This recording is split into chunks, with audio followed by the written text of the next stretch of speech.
Welcome to Channel 5 News.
సమర్పించుకున్నారు. ప్రభు ముద్ర మీ శరీరం మీద ఉన్నది అన్నటువంటి విషయాన్ని మరి మీరు జ్ఞాపకం చేసుకుని ప్రభు కొరకు జీవించాలి. డేవిడ్ మరి పరిశుద్ధ గ్రంథ బైబిల్లో దావీదు మహారాజు గొప్పవాడు, దేవునికి హృదయానుసారుడైనటువంటి మనుషుడు. కాబట్టి మీరు కూడా దేవునికి హృదయానుసారుడైనటువంటి మనుషుడుగా మీరు ఉండాలని, ప్రతి ఆదివారం దేవుని మందిరానికి రావాలని, ఈ మన సంఘ కార్యక్రమాలలో పాల్గొనాలని నేను మీకు మనవి చేస్తూ, కనుక ఈ సంఘ సహవాసంలోనికి నా కుడి హస్తాన్ని నేను మీకు ఇస్తూ మరి ఆహ్వానిస్తూ ఉన్నాను. ఇది సంఘం మనది. సంఘ సహవాసంలో మీరు ఉంటూ ఇందులో ఉన్న హక్కులన్నీ కూడా మనమే భరించు మరి సంఘ పరిచయంలో ముందు పాల్గొంటూ మరి ప్రభువును మహిమపరచాలని నేను మిమ్మల్ని కోరుకుంటున్నాను. చిన్న ప్రార్థన చేస్తాను. జీవం గల మా ప్రియ పరలోక తండ్రి, మీ పాదాలకు వందనాలు, స్తోత్రాలు, స్తుతులు చెల్లిస్తూ ఉన్నాము. మరి డేవిడ్ రాజు మాధుర్యాన్ని జ్ఞాపకం చేసుకుని వారి భర్తలుగా జత చేశారు. మీ బిడ్డ రక్షించబడి బాప్తిసం తీసుకున్నారు. నాయన వీరి ఆత్మీయ జీవితము ఫలభరితంగా ఉండడానికి సహాయం చేయమని, వీరి యొక్క వివాహ జీవితాన్ని మీరు ఆశీర్వదించి సంతాన ప్రాప్తులుగా చేయమని ప్రార్థిస్తున్నాం. ఉద్యోగాన్ని కూడా మీరు దీవించండి. వీరి తల్లిదండ్రులు కూడా జ్ఞాపకం చేసుకున్నామని, మీకు నమ్మకంగా సంఘ పరిచయలో ఉండటం కృప చూపించమని వేస్తున్నాము, అడుగుతున్నాం తండ్రి. ఆమేన్. Thank you.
ఈ దినము ఆలస్యం కాకుండా మన ప్రీతమ నాయకులు శ్రీ నివాకులు గారు వారి ఆదేశం మేరకు మరొక నూతన సందేశాన్ని మీ ముందుకు నేను తీసుకుని వస్తున్నాను.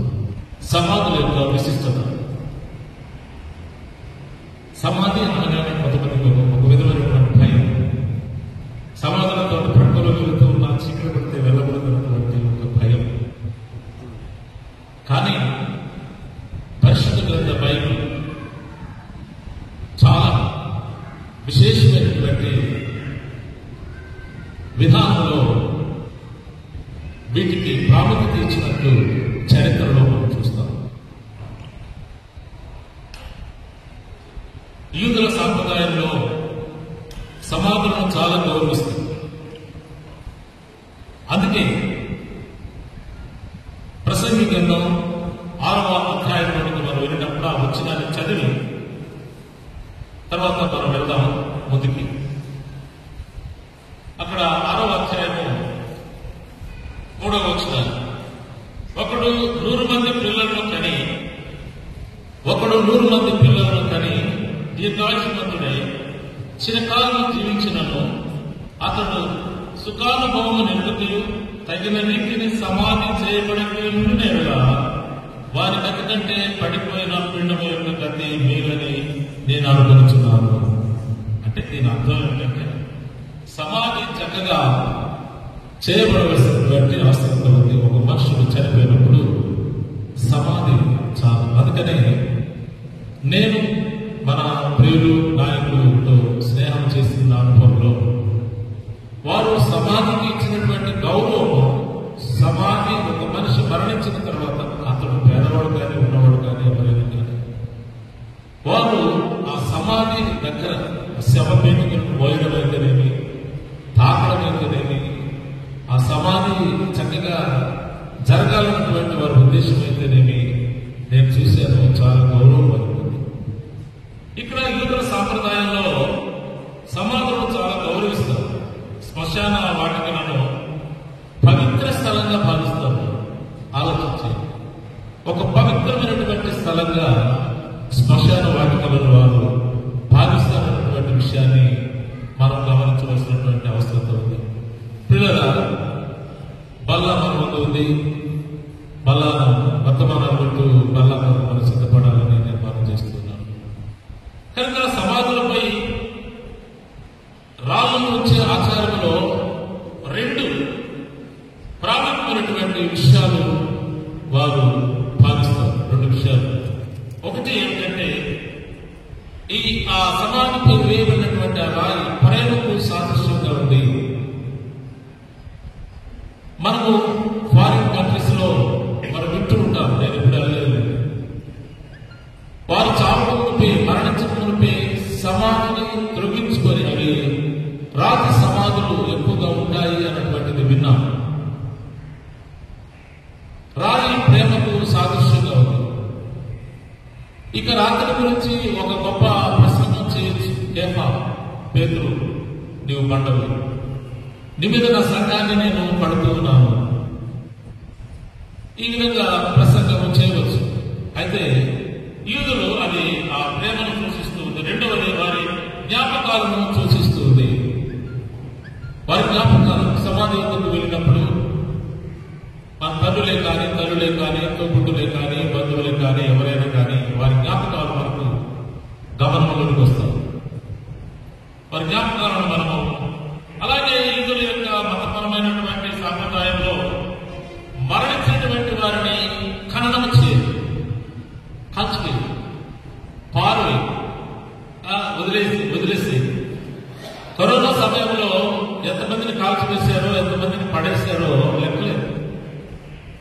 చాలా దౌర్భాగ్యమైనటువంటి పరిస్థితిని ఆ సమయంలో ప్రజలు ఎదుర్కొన్నారు.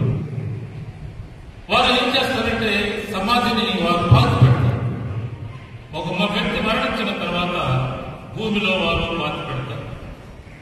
ఏంటి వారి యొక్క ఉద్దేశం? పాతి పెట్టడంలో వారి యొక్క ఉద్దేశం ఏమిటి అంటే పునరుత్థానాన్ని ఆశించి, అనగా క్రీస్తు సమాధిలో పెట్టబడి తిరిగి లేచాడని వారు నమ్ముతున్నారు కదా.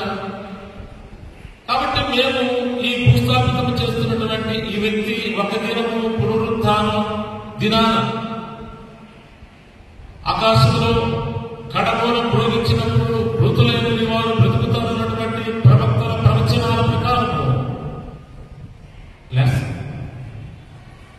మేము చూస్తాం.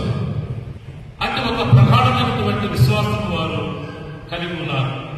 పాత నిబంధన ప్రవక్తలు చెప్పారు కదా, దానియేలు ప్రవక్త చెప్పాడు 12వ అధ్యాయంలో, ఒక దినము సమాధులన్నీ తెరవబడతాయి. యెషయా ప్రవక్త అంటాడు, ఆయన యెషయా గ్రంథం 20వ అధ్యాయం 19వ వచనంలో, మృతులైన నీ వారు బ్రతుకుదురు, నా వారి శవములు సజీవులను మట్టిలో పడి ఉన్న వారు మేలుకొని ఉత్సహించుడి. అది ఒక దినం వస్తుంది, సమాధుల్లో ఉన్నటువంటి వారందరూ మేల్కొంటారు అన్నటువంటి విషయాన్ని అక్కడ రాయబడింది. ఎందుకు సమాధులు ముఖ్యమైనటువంటివిగా భావిస్తారు అన్నటువంటి విషయానికి వస్తే, మానవ శరీరము దైవిక స్వరూపము మానవ శరీరములో ఉన్నది. కొంచెం మనము వెనక్కి వెళ్ళినప్పుడు ఆది కాలంలో 1వ అధ్యాయంలో మనం గమనించినప్పుడు సృష్టి యావత్తును ఆయన తయారు చేసి ఇది మంచిది అది మంచిది అని చెప్పి 5 దినాలలో పూర్తి చేసి 6వ దినాన ఆయన వచ్చినప్పుడు నరుని తన స్వరూపములో చేసుకుంటూ ఇష్టపడ్డాడు. కాబట్టి మానవ సృష్టిల స్వరూపంలో సృష్టించబడినటువంటి మానవుడు మరణమైన తర్వాత ఆ శరీరము గౌరవములకు అర్హతకు సూచనగా ఉంటుంది. ఎందుకంటే దేవుని సారూప్యం కదా. అంతేకాదు, శరీరం మరియు ఆత్మ రెండు పరస్పర సంబంధం కలిగి ఉంటాయి. అవి రెండు కూడా పరస్పర సంబంధం కలిగి ఉన్నాయి. అయితే ఆత్మ శాంతి పవిత్రత ఉండే అనుసంధాన స్థలములలో అనుసంధానం చేయబడి ఉంటుందని యోగులు నమ్ముతారు. శరీరము ఆత్మ ఇవన్నీ వేరు కాదని, రెండు అనుసంధానమై ఉంటాయి అన్నటువంటి విషయాన్ని యోగులు నమ్ముతారు. పితరులు మనం జ్ఞాపకం చేస్తున్నాం, మన పితరులే వీళ్ళు జ్ఞాపకం చేసుకోవడం, వారి కుమారులకు ఆశీర్వాదం అయితే, వారి కుటుంబానికి ఆశీర్వాదం అయితే, మన సంఘాన్ని స్థాపించి సంఘంలో పరిచయం చేసి సమస్యలో పరిచయం చేసిన వారిని వారి సమాధిని గౌరవించడం జ్ఞాపకం చేసుకోవడం మనకు కూడా ఆశీర్వాదం. అది వీళ్ళందరూ ఎక్కడికి వెళ్ళారు? సమాధులు ఎక్కడికి ఉన్నాయి, కానీ వారి ఆత్మ వారి ఆత్మ దేవుని దగ్గర ఉన్నారు, దేవుని దగ్గర వారు ఉన్నారు. దేవుని ప్రభుత్వాలు వారందరూ కూడా ప్రత్యక్షమవుతారని బైబిల్ స్పష్టంగా తెలియజేస్తుంది.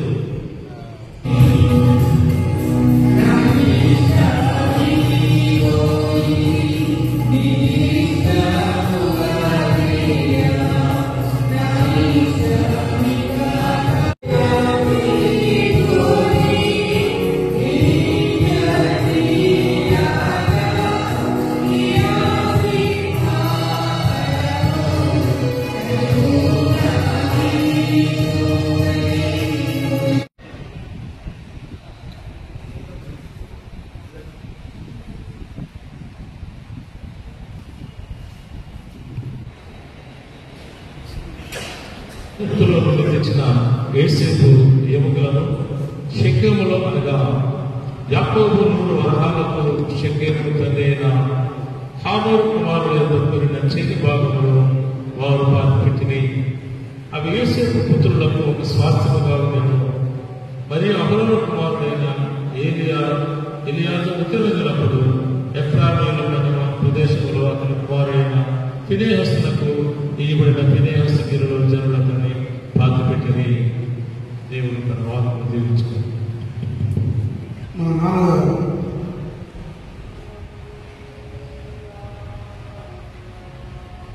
చనిపోయి చాలా కాలమైంది. 16 సంవత్సరాలు పట్టింది. గుండెమడుగున లేట్ గుండెమడుగు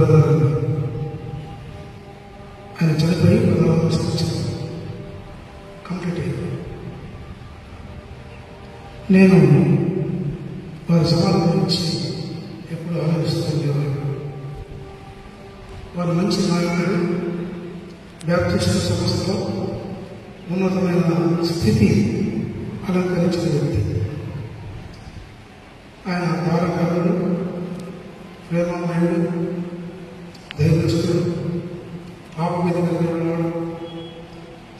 సమయస్ఫూర్తి కలిగిన వాడు, సరైన నాయకుడు. ఇది నేను గమనించి నా తండ్రి సమాధి చాలా గౌరవంగా సమాచారం చేశాను. ఆ రోజు ఆయన చూపిన నాయకత్వం నేను చూశాను. అక్కడ చిన్ననాటి నుండి ఒక సమయంలో ఈ యొక్క సమావేశం తెలుగు చర్చెస్, రాబర్ట్ చర్చెస్లో ఎన్నో సమస్యలు ఎదురైనప్పుడు ఆయన పోరాటం, ఆయన చూపిన ప్రేమ, ఆయన పట్టుదల, ఆయన కృప, ఆయన దాతృత్వం, ఇవన్నీ నా కళ్ళతో నేను చూశాను. ఆయన కష్టాలను చూశాను. ఆయన్ని దేవరాజు గారిని కావాలి తెలుగు గారి చర్చిలో కత్తితో పొడిశారు. అక్కడ రెండు వర్గాలు ఉన్నాయి. ఆయన ఎదుగుదల చూసి అప్పటికి ఆయన దేవరాజు గారి ఉన్నతమైన స్థితి సమావేశంలో ఉన్నాడు. మనలో ఒకడు ఈ స్థితిలో ఉన్నాడు అనే ఆశ్చర్యంతో ఆయన స్టార్ట్ చేయడం జరిగింది. ఆ రోజు దాదాపుగా 10-20 మందికి తలకాయలు పగిలాయి, రక్తాలు కారేయాల్సింది. అప్పుడు దేవరాజు గారు వచ్చి జోర్ లూయిస్ చర్చ్ అని ఆ చిన్న చర్చి కట్టుకొని ఇక్కడికి వచ్చేసిన తర్వాత అడిగాను నేను, అది తాత పనిచేసిన చర్చి కదా, అక్కడ ఉందామా అంటే వద్దు, ఈ స్థితి వచ్చిన తర్వాత మనం అక్కడ ఉండకూడదు, బయటకు వచ్చేసాను. వచ్చిన తర్వాత ఆయన విరోధులు కూడా క్షమించేశారు. ఆయన కత్తితో పొడిచిన వారిని కూడా క్షమించేశారు. కోర్టులో అతను నేను పొడిచాడని అడిగితే పొడవలేదు. నేను అడిగాను, ఎందుకలా చెప్పాడంటే, నేను బతికాను కదా, ఆ కుటుంబం రోడ్డు మీద పట్టడం నాకు ఇష్టం లేదు.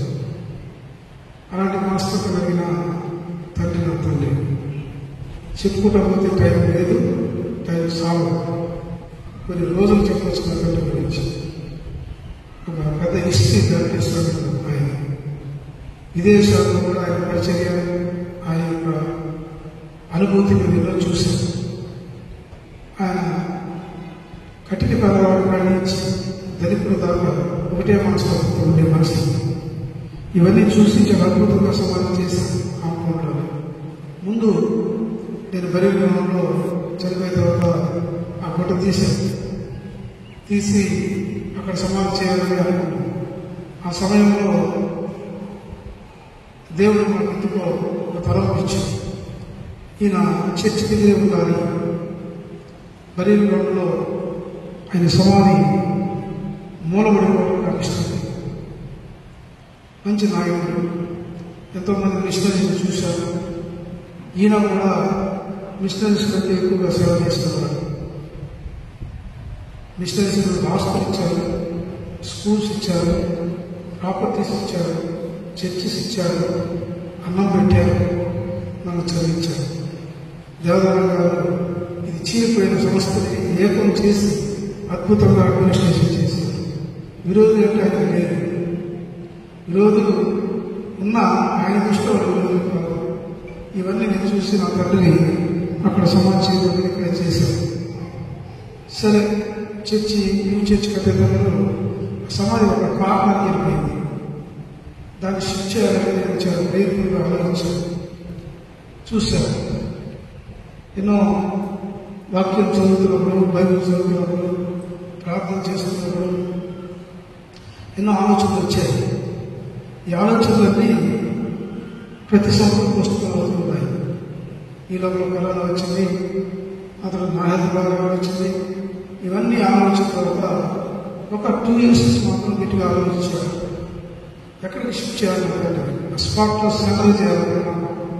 ఆ స్పాట్లో కారణంగా ఉంది ఆ రూమ్లో, దాన్ని సెంటర్ చేయాలనుకున్నాను. అది కూడా కరెక్ట్ కాలేదు. మళ్ళీ ఆలోచించాను.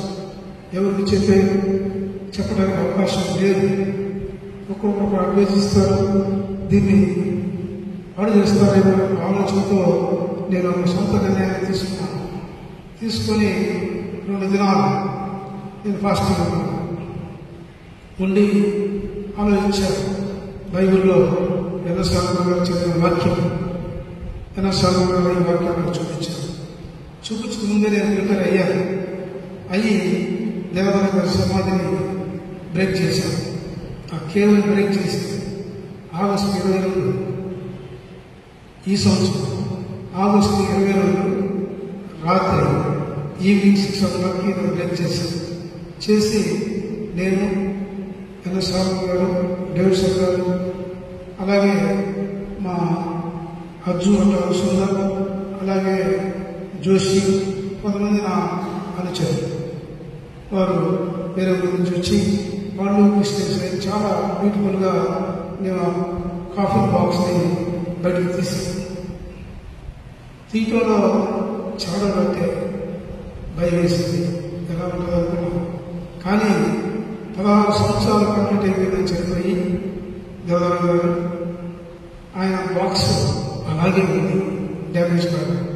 ఎలాంటి పరిస్థితి ఎక్కడా డ్యామేజ్ కాలేదు, అలాగే చూశాను. చూసి సంతోషపడ్డాను. ఏంది బాక్స్లో ఉంది, డ్యామేజ్ అయి ఉంటుందేమో, చెదురు పడిపోయిందేమో, కలిసిపోయిందేమో, ఏది తీయాలి అక్కడి నుంచి 16 సంవత్సరాలు అయింది అని ఆలోచించాను. నేనైతే చాలా గట్టిగా ఆలోచించాను, ఎలా ఓపెన్ చేయాలి, ఎలా చూడాలి. నా లైఫ్లో నేను ఎప్పుడు చేయలేదు. నేను విన్నాను కానీ నాకు అగ్రవాళ్ళు ఫ్రెండ్స్ ఉన్నారు, స్వామీజీని ఫ్రెండ్స్ ఉన్నారు. వారు సేవలతో వాళ్ళు ఆ యొక్క పూజ చేయడం నేను చూశాను. ఇవన్నీ చూసి నా తండ్రిని దర్శించేది అని ఆలోచించాను. బైబిల్ కూడా చెప్తుంది, ఎముకలతో సమాధిని 200 సంవత్సరాల తర్వాత వేశారు, వేరే సమాధి చేయడం చూశాను బైబిల్. ఇవన్నీ చూసి సరే బాక్స్ ఓపెన్ చేశాను. యాజ్ ఫీజుగా ఉన్నాడు 16 సంవత్సరాలు. ఏ బాడీ అనుకున్నాను నేను, ఏ బాడీ ఉన్న శరీరం మట్టికి మట్టి అయిపోతుంది, మన్నుకు మన్ను అయిపోతుంది. కానీ ఆ శరీరం అలాగే ఉంది, ఒక మజిల్ లేదు. కానీ ఆయన సూట్ అలా ఉంది, ఆయన అద్దాలు అలా ఉన్నాయి, ఆయన వాచ్ అలాగే ఉంది, ఆయన ఉంగరం అలాగే ఉంది, ఆయన బాక్స్ అలాగే ఉంది, ఆయన వేసుకున్న టై అలాగే ఉంది, ఆయన వేసుకున్న షర్ట్ అలాగే ఉంది, ఆఖరికి ఆయన వేసుకున్న టై పిన్ కూడా అలాగే ఉంది. తల మీద ఉన్నాయి, నీ కింద పడలేదు. చూసి వాళ్ళు పురకరించారు. కానీ ధైర్యంగా ప్రార్థనపూర్వకంగా ధైర్యంగా నా బాక్స్ని చక్కగా బయటకు తీశాను. తీసి ఏ తండ్రికి ఏ కుమారుడికి తండ్రి ఎవరు చూసి అదృష్టం నాకే వచ్చిందనుకుంటున్నాను. అలాగే ఆ తండ్రిని చూసిన తర్వాత దుఃఖపడ్డాం.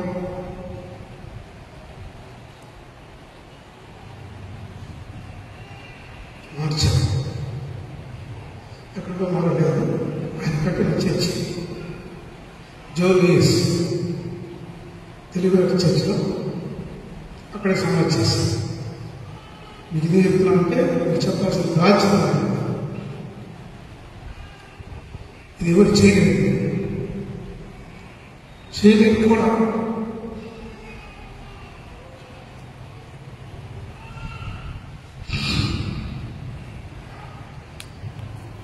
అలాంటి పరిస్థితులు చాలా బ్యూటిఫుల్ ధైర్యం బైబిల్ను అనుసరించి, బైబిల్ వాక్యాలను అనుసరించి చేసి మీరందరూ ఆ సమాధిని దర్శించాలని కోరుకుంటున్నాను. ఎందుకు చేశాను? ఆ నాయకత్వం, ఆయన సమాధి మూలపడిపోకూడదు తప్ప ఏమి పని చేశాను. అంతేగాని నేనేదో ఫ్లేమ్ అవ్వాలను లేదేదో సంచలనం చేయాలని చేయాలి. నా తండ్రి సమాధి మూలంగా ఉండకూడదు. ఎన్నో మిషనరీస్ సమాధి చూశాను, చాలా చూశాను. రామపట్నంలో చూశాను, ఉదయగిరిలో చూశాను, కావలిలో చూశాను, నెల్లూరులో చూశాను, గురజాల్లో చూశాను. అలాగే కొన్ని చర్చిస్లో, కేథడ్రల్ చర్చిలో మెడ్రాస్లో చూశాను. ఇవన్నీ చర్చిలో సమాధి చేయకుండా వేరే వ్యక్తుల సమాధం. ఇవన్నీ చూసి బైబిల్ని అనుసరించి నేను దాన్ని మూవ్ చేశాను. చాలా అద్భుతంగా కట్టాం. ఆయన నాయకత్వం బ్యాప్టిస్టులో ఆ సమాధి కూడా తరాలు ఉండాలని నేను ప్రేమగా చేశాను, అంతేగాని వేరే ఉద్దేశంతో చేయలేదు. కాబట్టి మీరందరూ కూడా మనందరికీ ఈరోజు మేము కూర్చున్నామంటే ఆయన పుణ్యం. ఈరోజు సంస్థలు మేము ఎలా ఉన్నామంటే ఆయన పుణ్యం. ఈరోజు సంస్థ నిలబడిందంటే ఆయన పుణ్యం. మేము బతికేది ఆర్గనైజేషన్. చాలా మంది అనుకుంటారు ఎంజాయ్ చేయాలి. నాకు చాలా మంది అడిగారు, లైఫ్లో నీకు ఎంజాయ్మెంట్ ఏంటి? No enjoyment. ఎంజాయ్మెంట్ ఏంటని అడిగితే వాళ్ళ ఫారిన్ కంట్రీకి వెళ్ళదు, క్లబ్బులకు రావు, ఫోటోస్కి రావు, బయట సమాజంలో సుఖం ఉండదు, ఎందుకుంటారు కాబట్టి ఎప్పుడు ఎంజాయ్ చేస్తుంది, ఏం చేద్దాం అనుకుంటున్నాం అని అడిగితే నేను చెప్పాను, ఎంజాయ్మెంట్ అనేది ఒక ఆర్గనైజేషన్ బాగుంటే మేము బాగుంటాం, అది మాకు హిస్టరీ కావాలి. అలాంటి మెంటాలిటీ మాది మా నాన్న చూసి మేము నేర్చుకున్నాం. కాబట్టి ఏ రోజైనా ఇంత చర్చ కట్టాలని ఆలోచన ఎందుకు వచ్చింది?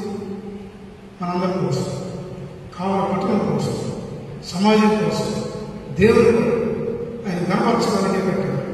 కాబట్టి ఇంకా ఎన్నో పనులు ఈ మధ్యకాలంలో చాలా కార్యక్రమాలు స్టార్ట్ చేస్తాం. ఎందుకంటే మనం ఉంటాం, వెళ్ళిపోతాం, మనం గతిస్తాం, కానీ సంఘం గతించదని నాకు తెలుసు. కాబట్టి నేను వేదాంతిని అన్వేషించిన వాడు. కాబట్టి నాకు తెలుసు దేవుడు ఉన్నాడు, ఒక గొప్ప శక్తి ఉంది ఈ సంఘంలో. కాబట్టి మన సంఘాన్ని ఇంకా అభివృద్ధి చేసుకోవడానికే ఈ కార్యక్రమాలన్నీ నేను చేస్తున్నాను. మీ అందరూ ప్రార్థన చేయాలి, ఆశీర్వదించాలి. ఇంకా మా సంఘం ఉన్నతమైన స్థితికి వెళ్ళాలని నేను ఆశిస్తున్నాను. కాబట్టి ఆరోగ్యం, ఐశ్వర్యం మీకు, నాకు, అందరికీ ఇవ్వాలని ఆ దేవుని నామమున వేడుకుంటూ ముగిస్తున్నాను. Thank you very much. మీరందరూ కూడా చర్చ అయిన ఒక్కసారి వెళ్ళి కేవలం చూద్దాం. ఎందుకు చూస్తారంటే ఒక వ్యక్తి చనిపోయిన తర్వాత బాడీని మార్చడం అనేది that is not a small issue. That is not a, అది ఒక దేవుని కృప ఉంటేనే చేయగలం, దేవుని యొక్క దయ ఉంటేనే చేయగలం, దేవుని యొక్క శక్తి ఉంటేనే చేయగలం. ఎందుకంటే నేను చాలా సంవత్సరాలు ఆలోచించాను how to move, how to protect my father's care అని ఆలోచించి నేను తీసుకున్నాను. కాబట్టి నా కష్టాన్ని అర్థం చేసుకున్నాను, నా భావన అర్థం చేసుకున్నాను, ఆయన మంచితనం అర్థం చేసుకున్నాను. మనం అందరం చర్చ దర్శించి వెళ్ళాలని నేను మనస్ఫూర్తిగా వేడుకుంటున్నాను. Thank you very much. ప్రభువైనటువంటి యేసుతో అప్పగింపబడిన రాత్రులను రొట్టెని ఎత్తుకుని కృతజ్ఞతాస్తులు చెల్లించి 2 కొరింథీయుల సహోదరులు సీనయ్య గారు దేవునికి స్తుతి చెల్లిస్తారు. ఆయన ఈ వారమంతా నిరంతరము మమ్మల్ని కాపాడి మరియు సంపాదన ఈ మొదటి వారంలో, మొదటి ఆదివారంలో మమ్మల్ని చేర్చి మీ ఆలయంలో మా తండ్రి మీ వాక్యాన్ని విని ఆత్మీయ మేలును పొందుటకు ఇచ్చిన గొప్ప వాక్యాన్ని బట్టి వందనాలు చెల్లించుకుంటున్నాం. ఆయన ఇదిగో స్వామి, ఈ సమయంలో మేము వాళ్ళను సమీపించుండగా మీ కాపుదల, మీ నడిపింపు, భద్రతలో మమ్మల్ని నడిపించమని, మా హృదయాలకు కావలసిన మా తండ్రి భయమును, మీ ఎడల భక్తిని ప్రసాదించమని, మాలో ఉండే పాపాలన్నింటినీ పోగొట్టుకొని మీ బలను సమీపించి ఇదిగో స్వామి ఈ శరీరక భావించి రొట్టెను తీసుకొని చూడగా ఆశీర్వదించి మాలోని మలినాలను పోగొట్టుకొని స్థిరత్వం మీ ఎడల పొందే భాగ్యాన్ని దయచేయమని, ఆది ఎంతో మీరు తోడు కార్యక్రమాన్ని నడిపించమని ఆ నజరేయుడైన యేసయ్య పుణ్య పాదములు చెంత బహు వినయముగా అడిగి వేడుకొస్తున్నాము పరమ తండ్రి.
మా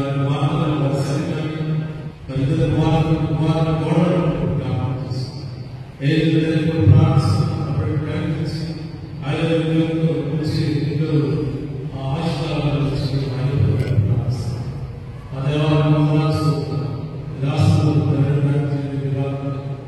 నేను వాళ్ళటువంటి దర్శనానికి సంఘ శాంతి నేను లోకంలో మేము శాంతి ఈ లోకంలో అందరిలో ప్రదేశం గుర్తిస్తూ నేను బిడ్డ చేసిన కార్యం శాస్త్రంగా నిలబడాలని నేను ఆనాడు ప్రభావం చేసినటువంటి కార్యాలు శాస్త్రంగా ఉండాలని ఎన్నో గొప్ప కార్యాలు నిర్వహించారు.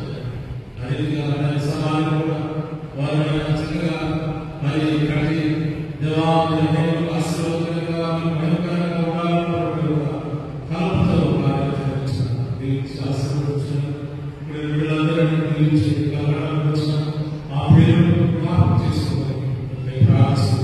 జీవితంలో దేవాలయం ఈ సేవకులు జ్ఞాపకం చేస్తారు. నేను నమ్మకంగా ఇంకా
మంచి తండ్రి, మంచి పోరాట యోధుడు. ఆయన సమాధిని చాలామంది అడుగుతుండే ఉన్నారు, ఎక్కడుంది సమాధి, ఎక్కడుంది సమాధి. మేము వస్తున్న ఈ రూట్లో ఒక గార్లైన్ వేసుకోవాలి, పలకరించుకోవాలి, చూసిపోవాలి, ఆయన సమాధిని టచ్ చేసిపోవాలి అని అడిగేవాడు చాలామంది ఉన్నారు. అన్ని ఆలోచించి ఇక్కడ మార్చిన తర్వాత నేను చాలా సంతోషంగా ఉన్నాను. ఎప్పుడు నేను చాలా దిగులుగా ఉండేవాడిని, ఎందుకు ఆ సమాధిని నేను అక్కడ పెట్టాను, ఎందుకు అది వెనకబడింది అని ఆలోచించి దేవుడు నాకు మంచి ఆలోచన అవకాశం ఇచ్చాడు. ఈరోజైతే ఆయన ఫుల్లీ సాటిస్ఫైడ్. ఎప్పుడైతే ఇక్కడ మార్చాను ఆ రోజు ప్రశాంతంగా నిద్రపోతున్నాను. కాబట్టి మన తల్లిదండ్రులని మనం అలా గౌరవించాలి, మన సమాధుల్ని మనం గౌరవించాలి. క్రిస్టియానిటీలో సమాధులకు ఉన్నంత విలువ పెళ్లికి కూడా లేదు. శవానికి ఉన్న ఆ దేహానికి ఉన్న విలువ మనిషి బతికున్నప్పుడు లేదు. చరిత్ర చెప్పేది చనిపోయిన తర్వాత, మన చరిత్ర చెప్పేది చనిపోయిన తర్వాత. కాబట్టి మనం విశ్వాసంలో ఎదగాలి, ప్రేమతో ఉండాలి, క్రిస్టియానిటీ ప్రూవ్ చేస్తూ బతకాలి. ఇది ఒక్క యాంబిషన్తోనే నా తండ్రి సమాధి షిఫ్ట్ చేయడం జరిగింది. కాబట్టి మీరు అందరూ అర్థం చేసుకోండి. దీన్ని ఎప్పుడూ గౌరవిస్తూనే ఉంటాం. నేను బ్యూటిఫుల్గా తయారు చేస్తాను. ఇక్కడంతా చిన్న గార్డెన్ లాగా అంతా చేస్తా. చాలామంది అడుగుతుంటారు. ఇప్పుడు నా ఫ్రెండ్ కిషోర్ రెడ్డి అని ఉన్నాడు, ఆయన చనిపోయాడు. ఆయన సమాధి నేను మా నాన్నగారే చేశాను. క్రిస్టియన్ సమాధి రెడ్డి గారు ఆయన చేసిన తర్వాత సమాధిని వాళ్ళ పిల్లలు పగలగొట్టి ఆ ఎముకలు తీసి ఆ స్థలాన్ని నమ్మేసుకున్నారు. అలాంటి కుటుంబం పరిస్థితి ఏంటంటే ఇప్పుడు మీరు అది తెలియదు, వినాలి. అది ఆ కుటుంబం మొత్తం పోయినైపోయింది. కొంతమంది చనిపోయారు. అది అమ్మేసుకున్నారు ఆ స్థలాన్ని. నేను నా తండ్రి ఎముకలు కూడా భర్తపరిచాను. కాబట్టి నాకు చాలా సంతోషంగా ఉంది. ఇది చర్చి దేవుడు బతికున్నంత కాలం, దేవుడు జీవించినంత కాలం, ఆ సంఘం జీవించినంత కాలం ఈ కేవ్ కూడా ఇలా ఉండాలని నేను మనస్ఫూర్తిగా కోరుకొని కట్టాను ఇక్కడ. కాబట్టి మనమందరం మన పితరుల్ని గౌరవించాలి. బరీ గ్రౌండ్లో నా తల్లి ఉంది, నా తమ్ముడు ఉన్నాడు, నా భార్య ఉంది, బంధువులు ఉన్నారు, మేనమామలు ఉన్నారు, మన మిషనరీస్ ఉన్నారు, మన బంధుత్వం అంతా అక్కడ ఉంది, స్నేహితులు ఉన్నారు. ఏ సమాధినైనా గౌరవించడం క్రైస్తవ లక్షణం అని నేను ఆలోచించి ఈ నిర్ణయం తీసుకున్నాను. కాబట్టి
ఐగుప్తులో నుండి తెచ్చిన యోసేపు ఎముకలను షెకెములో అనగా యాకోబు 100 వరహాలకు షెకెము తండ్రి అయిన హామోరు కుమారుల యొక్క కొనిన చేని భాగంలో వారు పాతిపెట్టిరి.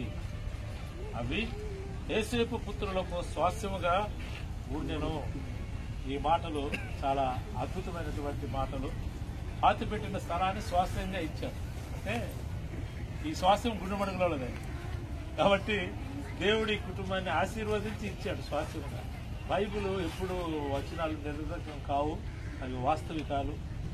ప్రియులు గొప్ప నాయకులు, మరి గొప్ప ఎంత వారి గురించి ఎంతగా చెప్పుకున్నా, ఎందుకంటే వారితో కలిసి పనిచేశాము, మీ అందరికీ కూడా తెలుసు. దగ్గర మేలు పొందినటువంటి వారు అనేక మంది ఉన్నారు. వీరి సమాధి ఇక్కడ ఉండడము దిస్ ఈజ్ రైట్ ప్లేస్. ఇది మంచి అనేక మంది ఇక చూడండి, అనేకులు ఈ సమాధిని దర్శించకుండా పోయే వాళ్ళు ఉండనే ఉండరు. 30 కుల సమాజాలు ఉన్నాయి. మరి 30 కుల సమాజాలు, 5 ప్రాంతీయ సమాజాలు, ఎవరు వచ్చినా కానీ ఎందుకంటే అలాంటి గొప్ప వ్యక్తి సమావేశ నాయకులలో ఏ వ్యక్తి కూడా ఇలాంటి వ్యక్తి లేదు. దేవుని భయం కలిగిన వ్యక్తి, భక్తి కలిగిన వ్యక్తి, దయార్థ హృదయులు. కాబట్టి మరి వారి ప్రేమను నేను కూడా పొందుకున్నాను. ఈ కుటుంబ ప్రేమను నేను కూడా పొందుకున్నాను, పొందుతూ ఉన్నాను. అందును బట్టి మరి వారి కుటుంబం కొరకు వారి కుమారులను దేవుడు మరి ఎంత శ్రేష్టమైన కుమారుణ్ణి, ఒక పట్టుదల, ఒక విజన్ కలిగినటువంటి కుమారుణ్ణి దేవుడు ఇచ్చినందుకు మనం దేవుని స్తుతిస్తూ ఘనపరుస్తూ చిన్న ప్రార్థిస్తాం. జీవము కలిగిన మా ప్రియ పరలోకపు తండ్రి, మీ పాదాలకు వందనాలు, స్తోత్రాలు, స్తుతులు చెల్లిస్తూ ఉన్నాం. మా ప్రీతమ నాయకులు, కీర్తిశేషులు నాయన డాక్టర్ గుండెమడగల యాహుదానం గారిని మీరు 16 సంవత్సరాల క్రితం మీరు పిలుచుకున్నారు నాయన. మేము ఇప్పుడు వారు వేసుకున్నటువంటి సూటు, వారికి ఉన్నటువంటి ఇంకా అన్నీ కూడా చెప్పుకుంటూ ఉంటే బాధ కలుగుతూ ఉన్నప్పటికీ సంతోషం ఉంది. ఎందుకంటే మీ ప్రేమ తరగనిదని, వాడిపోదని, అది జీవము కలిగినటువంటిదని, శ్రేష్టమైనటువంటిదని మేము అర్థం చేసుకున్నాం. మా శరీరాలు మీ స్వరూప్యములో చేయబడినటువంటి అయినా కనుకనే వాడిపోలేదు, వాడిపోవు. మీరు రాబోతూ ఉన్నారు మధ్యాకాశాన్ని. కడబోర మ్రోగించినప్పుడు క్రీస్తు నందు మృతులైన వారు మొదట లేస్తారు. ఆ మీదట సజీవులమై నిలిచేయుండు మనము ఆకాశ మండలానికి మేఘాల మీద కొనిపోబడతాము. కాబట్టి ఈ మాటల చేత మీరు ఒకరిని ఒకరు ఆదరించుకోనండి అని పౌలు భక్తుడు కొరింథీ సంఘం తెస్సలోనికలో ఉన్న సంఘంతో మాట్లాడిన ఆ మాటలు మీకు జ్ఞాపకం చేసుకుంటూ మీ దాసులు మా ప్రీతమ నాయకులు రెవరెండ్ డాక్టర్ వీడి దివాకర్ గారిని, వారి సంతానాన్ని, ఆయన కుటుంబాన్ని మీరు దీవించి ఇంకా అనేకమైనటువంటి కార్యాలు చేయుటకు, దీర్ఘాయుష్యవంతులుగా ఉండుటకు సంఘాన్ని బలపరిచి ఆయన సంఘం కొరకు వారు తలపెట్టిన ప్రతి కార్యం జరుగుటకు కూడా మీకు అనుగ్రహించమని ఈ కుటుంబాన్ని మీ బలిష్టమైన కష్టాలకు అప్పగించుకుంటూ, మమ్మల్ని మీకు అప్పగించుకుంటూ, మా సంఘాన్ని మీకు అప్పగిస్తూ యేసయ్య సర్వశక్తి గల శ్రేష్టమైన పరిశుద్ధ నామములో అడిగి ప్రార్థించి స్తుతించి వేడుకొనుచున్నాము. తండ్రి, కుమార, పరిశుద్ధాత్మ కుమారులకు, సంతానానికి, కూడిన బిడ్డలకు, సంఘానికి నిత్యము యుగములు సదాకాలంతో నేను నడిపించుదాం. మంచి